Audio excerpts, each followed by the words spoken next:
Hello guys, welcome back to my channel. दोस्तों, इस video में हम बात करने वाले हैं बैंक निफ्टी की वीकली एनालिसिस का, और साथ ही साथ हम मंडे को कल इंट्राडे में किस तरह से ट्रेड कर सकते हैं। निफ्टी का वीडियो मैंने ऑलरेडी कल डाल दिया था। देखो, काफी जगह बातें चल रही हैं कि बैंक निफ्टी कहीं ना कहीं यहाँ से काफी ऊपर जाने वाला है, और मेरा थोड़ा सा डिफरेंट पर्सपेक्टिव है। और यहाँ पे कुछ इनसाइड कैंडल का पैटर्न भी बन रहा है, लेकिन वो इनसाइड कैंडल का पैटर्न जो प्रॉपर पैटर्न होता है वो पैटर्न नहीं है, ये कोई और पैटर्न है। अगर आप डेली चार्ट पे, सबसे पहले डेली चार्ट ये एनालिसिस कर लेते हैं आज, उसके बाद वीकली चार्ट पे जाएंगे। अगर आप ध्यान से डेली चार्ट को देखोगे तो आपको एक चीज दिखेगी कि मार्केट में ये हमारा ऑल टाइम हाई था पहले का। ठीक है। मार्केट ने क्या किया, मार्केट ने इसके बाद अगर आप यहाँ पे देखोगे सिर्फ 10 पैसे से मार्केट ने अपने ऑल टाइम हाई को छोड़ा पहले यहाँ पे। उसके बाद मार्केट ने यहाँ पे कंसोलिडेट करके दिखाया। ठीक है। अब आइडियली आइडियली ये होता है कि मार्केट में ऑल टाइम हाई के आसपास अगर मार्केट ऑलरेडी 8-10 दिन कंसोलिडेट कर चुका है और फिर ब्रेकआउट दे दिया है, तो आइडियली क्या होता है, आइडियली होता है कि मार्केट यहाँ पे आता है इस ब्रेकआउट पे, और उसके बाद यहीं से ऊपर चला जाता है। लेकिन अगर आप ध्यान से देखोगे तो मार्केट यहाँ पे आके ऊपर नहीं गया है। यहाँ पे आके सबसे पहले सबसे इंपॉर्टेंट जो कैंडल है वो है कैंडल, ये वाली कैंडल। इस कैंडल का वॉल्यूम और साइज देखो आप, कहीं ना कहीं ये कैंडल आपको क्या बता रही है, आपको कैंडल ये बता रही है कि कहीं ना कहीं मार्केट में सेलर्स एक्टिव हो चुके हैं। अब क्या वो कंटिन्यूएशन में लेके जा पाएंगे, बायर्स स्ट्रांग आ जाएंगे, ये सवाल है सारा का। अब मैं देख रहा हूँ कि काफी बड़ा gap up SGX Nifty global markets दिखा रहे हैं कल। I think 17,000, 18,700 something gap up होगा। और बैंक निफ्टी अगर इस रेंज के ऊपर गैप अप होता है कहीं ना कहीं यहाँ पे, ठीक है, तब तो हम कह सकते हैं कि मार्केट यहाँ से फिर से यहाँ पे कंसोलिडेट करके फिर ब्रेकआउट करके ऊपर जा सकता है। लेकिन अगर मार्केट अभी भी इस रेंज में ओपन होता है, सबसे इंपॉर्टेंट जो चीज है ना, वो सबसे इंपॉर्टेंट चीज है कि इस कैंडल का कलर, अगर इनसाइड कैंडल का प्रॉपर पैटर्न क्या होता है, प्रॉपर पैटर्न ये होता है कि एक रेड कैंडल बनी तो उसके अंदर ग्रीन कैंडल बननी चाहिए, और ये सपोर्ट पे बननी चाहिए। मार्केट ने जिस रेंज में पहले था मार्केट, अगर आप ध्यान से देखो, इस रेंज के अंदर ही मार्केट आ गया और वहीं पे कंसोलिडेट कर रहा है। तो अब मेन चीज क्या है, मेन चीज है कि अगर आपको पोजिशनली जाना है तो आपको 44,150 के ऊपर आने पड़ेगा कोई ग्रीन कैंडल को। उसके बाद जाके ही आप अच्छा खासा एक मूव देख पाओगे, जो कि आपको 45,000 45,500 तक का मूव पोजिशनली मिल जाएगा। ऊपर की साइड कोई टारगेट तो है नहीं हमारे पास चार्ट का, तो आप साइकोलॉजिकल लेवल के हिसाब से टारगेट रखोगे। पहला टारगेट अपना 45,000 के आसपास का रहेगा, इससे ज्यादा आपका टारगेट नहीं रहेगा। ठीक है। और सेलिंग कहाँ करनी है, अब देखो सेलिंग पोजिशनली, अब मार्केट हो सकता है, मान लो यहाँ पे देखो एक लो ये है, तीन ऑलमोस्ट 3 दिन का लो मार्केट में सेम है। कहीं ना कहीं अगर मैं आपको 15 मिनट के इंट्राडे के चार्ट पे भी दिखाऊंगा कि 43,800 बहुत ज्यादा वीक हो चुका है, ऑलमोस्ट 3 बार हैमर करने की कोशिश करी है 3 दिनों में। अगर आप यहाँ पे, मैं आपको दिखाई देता हूँ, 15 मिनट के चार्ट पे चलते हैं। आप ये देखो कि इस जोन को, जो कि मार्केट है 43,800 का जोन, एक बार कोशिश करी गई है, दूसरी बार कोशिश करी गई है, तीसरी बार, और ये लगातार 3 दिन कोशिश करी गई है, और बड़ी बड़ी कैंडल्स के साथ। तो कहीं ना कहीं सेलर्स यहाँ पे एक्टिव होने की कोशिश कर रहे हैं। तो ये जोन भी काफी इंपॉर्टेंट है। ये जोन जब टूटता है तो मार्केट में एक अच्छा खासा फॉल आ सकता है। तो अब दोबारा से डेली चार्ट पे चलते हैं। मेरा क्या व्यू है, मैं आपको वो बताने की कोशिश कर रहा हूँ कि अगर मार्केट अब सेलिंग की पोजीशन किसी को बनानी है तो थोड़ा जो एग्रेसिव बंदा है वो पोजीशन बना सकता है, अगर मार्केट 43,800 के आसपास का जोन तोड़ता है। लेकिन ये ध्यान रखना कि इस रेंज का जो लोअर रेंज है वो 43,475 है। तो बहुत जो सेफ पोजिशनल ट्रेड होगा वो क्या होगा, वो होगा जब मार्केट 43,475 के नीचे कोई क्लोजिंग दे, इस तरह की कोई रेड कैंडल बनाए, इसके नीचे जाएगा, तब आपको पोजिशन लेवल हो जाएगा, तब आपका टारगेट यहाँ तक का रह सकता है 43,000, या मान लो आप इस कैंडल के आसपास का 42,800 के आसपास का। तो ऑलमोस्ट 800 7 से 900 पॉइंट आपको मिल सकते हैं यहाँ पे। लेकिन अगर आप ये सोचोगे कि मार्केट में यहाँ पे आप एंट्री कर दो, यहाँ पे आप फिर आधी क्वांटिटी डाल सकते हो या 1/3 क्वांटिटी डाल दो इसके इस जोन के नीचे भी, क्योंकि एक पैनिक फॉल आएगा और हो सकता है आपको एक बड़ी कैंडल इस तरह की देखने को मिल जाए यहीं तक की। तो ये भी हो सकता है, तो आपको 200-250 पॉइंट ज्यादा मिल जाएंगे यहाँ पे। तो आपको उस हिसाब से ही देखना पड़ेगा कि आपको क्या करना है क्या नहीं करना है। अगर आप ये सोच रहे हो कि मार्केट में मैं बैठ जाऊंगा लेके, ये सबको दिख रहा है, देखो मार्केट में यहाँ पे ब्रेकआउट आएगा, गैप अप हो रहा है, सबको दिख रहा है। लेकिन मार्केट में वो चीजें होती है जो किसी को नहीं दिखती, और आपको हमेशा थोड़ा सा एक out of the box thinking रखनी पड़ेगी, अदरवाइज तो सभी पैसे कमा लेंगे।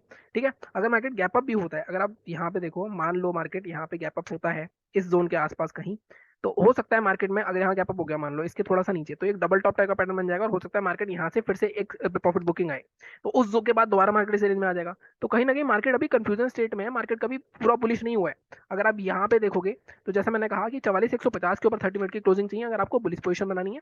45,000 तक का टारगेट आपको मिल जाएगा। फर्स्ट टारगेट आप ये रख सकते हो अपना 44,550, और 44,550 भी निकलता है ऊपर तो मार्केट में शॉर्ट कवरिंग भी आ सकते हैं, क्योंकि काफी लोग यहाँ पे सेलर्स कोशिश कर रहे हैं।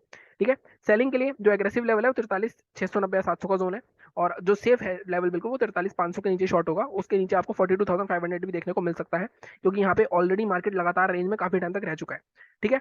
तो ये बात हो गई हमारी डेली की पोजिशनल वाइज, जो मैं आपको बताने की कोशिश कर रहा हूँ, आई होप आपको समझ में आ गया होगा। और कहीं ना कहीं आप यहाँ पे ध्यान से देखो तो मार्केट अच्छा खासा रैली करके आया है, करेक्शन कर रहा है, कंसोलिडेट कर रहा है, कंसोलिडेट करके ब्रेकआउट के बाद जो आइडियल सिनारी होता है वो मार्केट का यहाँ से करके ऐसे जाना होता है, इसके अंदर आ गया, मार्केट को दोबारा से जल्द इसके बाहर निकलना पड़ेगा, अदरवाइज मार्केट इसके अंदर आ गया तो कहीं ना कहीं ये एक बार दो बार और यहाँ से मार्केट अच्छा खासा नीचे जा सकता है। तो ये आपका एक पैटर्न बन सकता है। तो आप इन चीजों को थोड़ा ध्यान से रखना। आंख बंद करके बुलिश नहीं लेना है हमें कि हमें सब बता रहे हैं कि ऑल टाइम हाई आ गया, ऑल टाइम हाई आ गया। देखो कभी भी ऑल टाइम हाई के आसपास ना जहां आप घुसते हो, देखो ये जो दो कैंडल्स है ना, ये दो कैंडल्स रिटेलर द्वारा बनाई गई होंगी, क्योंकि कहीं ना कहीं मार्केट में उन्होंने देखा यहाँ कंसोलिडेट हुआ, ब्रेकआउट हुआ, इमीडिएटली ये दो कैंडल रेड क्यों आई, कहीं ना कहीं क्योंकि ये प्रॉफिट बुकिंग है। मार्केट में सबको समझ में आ गया ऑपरेटर्स को, ये बायर्स यहाँ पे एंट्री कर चुके हैं और अभी भी बायर्स दोबारा एंट्री करेंगे यहाँ पे। तो इस बार हो सकता है, अब जैसे पहली बार मार्केट में बायर्स को निकाल दिया सेलर्स ने, अब हो सकता है इस बार जब क्लोजिंग आएगी तो इस बार बायर्स डर के बारे एंट्री ना करें और आपको यहाँ पे यहीं पे ऊपर ऊपर ले जाएंगे। तो इसलिए आपको पोजीशन तो बनानी ही पड़ेगी हर केस में, लेकिन आपको चार्ट भी समझना पड़ेगा, उसके बिना आप पोजिशनली नहीं जा सकते बैंक निफ्टी में। ठीक है, बैंक निफ्टी एक ऐसी चीज है जो कुछ भी कर सकता है एक कैंडल में। हो सकता है आप आज सोच रहे हो बुलिश जाएगा, यहाँ तक यहाँ खड़ा है मार्केट, मान लो ऊपर जाते जाते मार्केट यहाँ खड़ा हुआ है, तो एक आधे घंटे में मार्केट इतनी बड़ी कैंडल बना सकता है। बैंक निफ्टी की ये पोटेंशियल है। तो बैंक निफ्टी में कुछ भी ग्रांटेड नहीं लेना, आपको अपने चार्ट अपने पैटर्न्स के हिसाब से ट्रेड करना है। तो एक बार मैं फिर दोहरा दे रहा हूँ, 4450 के ऊपर बुलिश बनेगा मार्केट। टारगेट आप ये रख सकते हो 44,500 और 45,000 का, और 43,400 500 के नीचे बेयरिश बनेगा मार्केट, और 42,870 तक के टारगेट के लिए। ठीक है, अब यहाँ पे इसको सबसे पहले एक बार वीकली चार्ट पे भी देख लेते हैं कि वीकली चार्ट पे क्या कुछ पैटर्न बन रहे हैं। अब वीकली चार्ट पे देखोगे तो मैं इसको लेवल्स को डिलीट कर देता हूँ। वीकली चार्ट देखो तो वीकली चार्ट पे भी आपको एक चीज दिखेगी ध्यान से, कि कहीं ना कहीं यहाँ पे एक तरह का एक डबल टॉप टाइप का पैटर्न बन रहा है यहाँ पे। सेलिंग और कैंडल भी कौन सी बनी है, कैंडल रेड बनी है मार्केट में। अगर आप ध्यान से देखोगे तो ये जो कैंडल बनी थी यहाँ पे, ये बहुत अच्छी बुलिश कैंडल थी, इसका हाई भी ब्रेक हुआ। नॉर्मली जब ये हैमर कैंडल बनती है, बस फर्क सिर्फ इतना था कि टॉप पे बनी है, अगर बॉटम पे बनती तो शायद अच्छा रहता। अब मार्केट अगर देखो इसके नीचे निकलता है, वीकली चार्ट पे वही सिचुएशन है, इसके लो को मार्क कर लो 43,700 जो मैंने आपको बताया लेवल, और इसके हाई को मार्क कर लो, इसका हाई क्या है हमारा 44,500। तो इसके बीच में जब तक मार्केट रहेगा तब तक आपको कोई बड़ा मूव देखने को नहीं मिलेगा। तो कहीं ना कहीं मार्केट को ब्रेक करना पड़ेगा, उसके बाद ही आपकी पोजीशन बनेगी। ठीक है, अब हम बात करते हैं इंट्राडे की। अब इंट्राडे में 15 मिनट के चार्ट पे चलते हैं। अब यहाँ पे देखो 15 मिनट के चार्ट पे भी अगेन सेम, अब मैं इस विक को कंसिडर नहीं करूंगा। अब देखो जब भी मार्केट में ऐसी कैंडल छूटी होती है ना नीचे विक वाली, तो यहाँ पे एक तरीका और होता है कि मार्केट यहाँ पे एक बार जरूर आता है। तो आप सेलिंग के लिए मान लो, सेलिंग के लिए आपका जोन ये है। क्यों है ये जोन, अब यहाँ पे आप ध्यान से देखो 43,820 का ऑलमोस्ट, या इसको थोड़ा सा और एडजस्ट कर देते हैं इस लेवल को कहीं ना कहीं, तो इसको हम लेके जाते हैं इस जोन पे। 43,800 के नीचे आप शॉर्ट कर सकते हो। फर्स्ट टारगेट आपका रहेगा ये वाला जोन, इंट्राडे का बात कर रहा हूँ, 680 के आसपास का, ऑलमोस्ट 100 पॉइंट मिल रहे हैं आपको, 100 100 पॉइंट। दूसरा टारगेट आपका रहेगा ये वाला जोन जो कि है 43,500 43,600। तो यहाँ तक मार्केट जा सकता है। ये फिर से चौपीनेस का जोन है, इंट्राडे की बात कर रहा हूँ मैं। इंट्राडे में अगर आपको 150 पॉइंट भी मिल रहे हैं बैंक निफ्टी में, आपका वॉल्यूम अच्छा है, ऑप्शन प्राइसेस अच्छे हैं, तो आप अच्छा खासा कमा सकते हो पैसा। और जैसे देखा होगा आपने पिछले 2 दिन में मेरा भी 20,000 का प्रॉफिट है। मैं आपको दिखा नहीं रहा हूँ वो इस चीज, क्योंकि मैं 50,000 का चैलेंज चला रहा हूँ अभी, कि 50,000 को कहाँ तक लेके जा सकते हैं उसमें। ठीक है, अब इसके बाद अब यहाँ पे देखो बाइंग अगर आपको करनी है, तो बाइंग के लिए अब यहाँ पे एक चीज देखो, यहाँ पे एक आ रही है ट्रेंड लाइन। अगर आपको याद हो फ्राइडे का जो मेरा लाइव ट्रेडिंग का वीडियो पड़ा होगा, फ्राइडे को लाइव ट्रेडिंग के वीडियो में मैंने आपको बताया था कि मार्केट का ये टारगेट आना चाहिए, और मार्केट का वही टारगेट आया, वहां से मार्केट फॉल हुआ। यहाँ पे एक पैटर्न और दिखेगा आपको, एक डिसेंडिंग ट्रायंगल पैटर्न बन रहा है, इसको डिसेंडिंग ट्रायंगल पैटर्न कहते हैं। लो लो शिफ्ट होते जा रहे हैं, बॉटम नहीं चेंज हो रहा है, तो यहाँ पे या तो ब्रेकआउट आएगा, अगर बॉटम टूट गया तो मार्केट में अच्छा खासा फॉल आएगा। अब इस पैटर्न का ये होता है कि इस पैटर्न में बेसिकली ब्रेकआउट के ज्यादा चांसेस होते हैं। तो इसके लिए मार्केट ऑलरेडी, अगर मार्केट गैप अप ओपन हो रहा है, मान लो अगर मार्केट गैप अप ओपन होता है, यहाँ डिप लेता है, तो यहाँ कहीं हम बाइंग की सोचेंगे, उससे पहले नहीं सोचेंगे। तो बाइंग का लेवल मैं आपके लिए मार्क कर देता हूँ, बाइंग का लेवल है हमारा 44,100 के आसपास का। ठीक है, और इसके बाद टारगेट हमारे क्या रहेंगे, टारगेट आपका फर्स्ट रहेगा 44,211 के आसपास का, और सेकंड टारगेट आपका रहेगा ये वाली जो हाई ओपनिंग की जो स्ट्रॉन्ग कैंडल दिख रही है आपको, इसका हाई। कहीं ना कहीं ये दो कैंडल्स देखो आप, यहाँ से पता चलेगा आपको कि सेलर्स थोड़े स्ट्रॉन्ग होते जा रहे हैं, और ये वाला फॉल देखो, कहीं ना कहीं मुझे ऐसा लगता है कि मार्केट बाइंग की तरफ थोड़ा सा ज्यादा बायस हो रहे हैं लोग, कि बाइंग आएगी बाइंग आएगी। मुझे ऐसा लगता है मार्केट में सेलिंग आएगी थोड़ी बहुत, उसके बाद कहीं ना कहीं बाइंग आएगी, पहले आपको सेलिंग दिखाई जाएगी। ठीक है, अब यहाँ पे दूसरा टारगेट आपका 44,300 तक का मैक्सिमम टारगेट रख सकते हो आप, 44,090। यहाँ पे देखो ये ट्रेंड लाइन भी ब्रेक होगी, ये स्विंग भी ब्रेक होगा, तो अच्छा खासा ट्रेड बन सकता है आपका इंट्राडे के लिए। ठीक है, अगर मार्केट नीचे जाता है तो नीचे मैंने बता दिया 43,800 तोड़ना पड़ेगा, कहीं ना कहीं फिर ये डिसेंडिंग ट्रायंगल का पैटर्न का नीचे ब्रेक डाउन हो जाएगा।